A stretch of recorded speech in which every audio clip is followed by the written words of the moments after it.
हम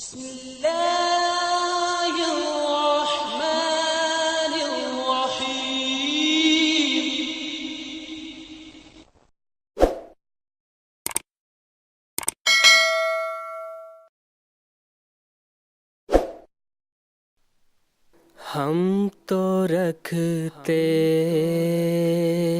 हैं मुसलमानों का दीन, दिल से है खुदा में ख़त्मुल मुरसलीन,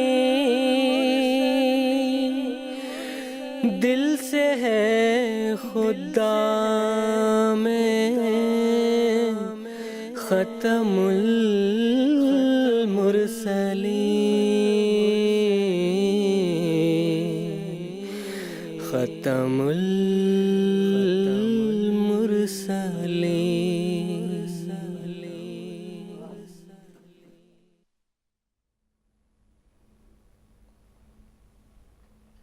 मेरा सवाल ये है कि हजरत वो एक खुदा पर ईमान रखते थे और वेदों में भी इसका जिक्र मौजूद है, वेदों की तब्दीली के बावजूद अभी भी इसमें है, तो हिंदू लोग जो हैं वो मुशरिकीन कैसे बन गए? शुक्रिया। ये सवाल तो असल में हिंदू लोगों से ही होना चाहिए कि बावजूद तालीमात के होने के वो क्यों अभी भी जो है ना वो मुशरिक हो गए हैं। ताहम इस सवाल पर अगर आप कुछ तबसरा करना चाहेंगे। जज़ाकुल्लाह अहसन जज़ा। इससे पहले मोहतरम मौलाना मुनीर अहमद साहब खादिम ने तफसीलन ये बता दिया कि अल्लाह ताला की जो किताबें होती हैं उन किताबों के अंदर दरअसल कई तमसीलात होते हैं, खुदा ताला की सिफ़ात का वह बयान किया गया होता है। जब मरूर ज़माना होता है तो बाद में आने वाले लोग उन तमसीलात को, उन इश्तिहारात को ज़ाहिर पर महमूल कर लेते हैं, खुदा ताला की उन सिफ़ात को वो ज़ाहिर पर महमूल कर लेते हैं।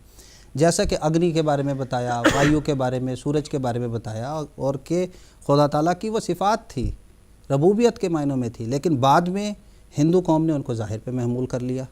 और ये सिर्फ़ हिंदू कौम के साथ ही ये मामला नहीं है, बल्कि अगर आप इस्लाम में देखें, मुसलमानों में भी देखें, तो उन्होंने हज़रत ईसा अलैहिस्सलाम को ज़िंदा आसमान पे बिठाया हुआ है। 2000 साल से वो ज़िंदा आसमान पे मौजूद हैं, बावजूद इसके कि कुरान मजीद मौजूद है, कुरान मजीद में तौहीद की तालीम मौजूद है और वही इल्हाम का सिलसिला जारी है, मुजद्दिदीन का सिलसिला जारी है, लेकिन अकायद में बिगाड़ आ गया।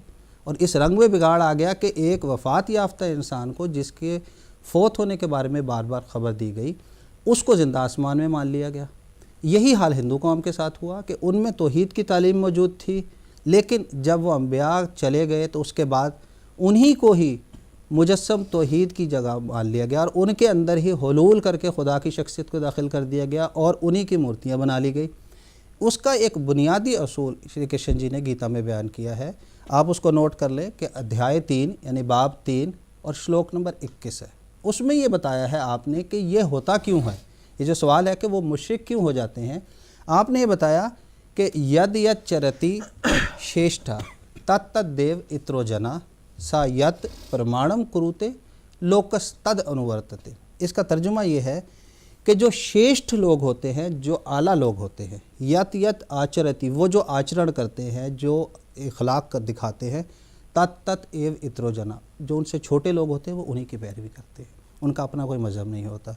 सा यत प्रमाणम कुरुते, जिसको वो सही करार दे देते हैं, पीछे वाले लोग उसी की पैरवी करते हैं, अंधाधुन उसी की पैरवी कर रहे होते हैं। चुनांचे जब एक बड़ी शख्सियत को खुदाई के दर्जे पर ठहरा दिया गया तो पीछे वालों ने अंधाधुन उनकी तकलीद की और वो भी उसी खुदाई के चक्कर में पड़ गए। हालांकि श्री कृष्ण जी ने गीता में अध्याय 18 और श्लोक नंबर 66 में इस बात को वाज़ेह रंग में बता दिया था कि मामूर ज़माना की पैरवी के नतीजे में ही फलाह और कामयाबी हो सकती है। चुनांचे आपने अर्जुन को बताया कि सर्वधर्मान परित्यज्य माम एकम शरणम व्रज, कि अगर तुम तौहीद को पाना चाहते हो, शिर्क से बचना चाहते हो, तो एक मेरी पनाह में आ जाओ। स्वामी दयानंद सरस्वती ने भी सत्यात प्रकाश में इस सवाल का जवाब दिया है। उसको इस रंग में उन्होंने बयान किया कि हिंदुस्तान में जब महाभारत की लड़ाई हुई, उस लड़ाई में हज़ारों लोग मारे गए, जो वेदों के जानने वाले आलिम थे वो उसमें मारे गए। लिहाजा उसके बाद से मज़हब में बिगाड़ आया और शिर्क शुरू हुआ, उससे पहले तौहीद थी।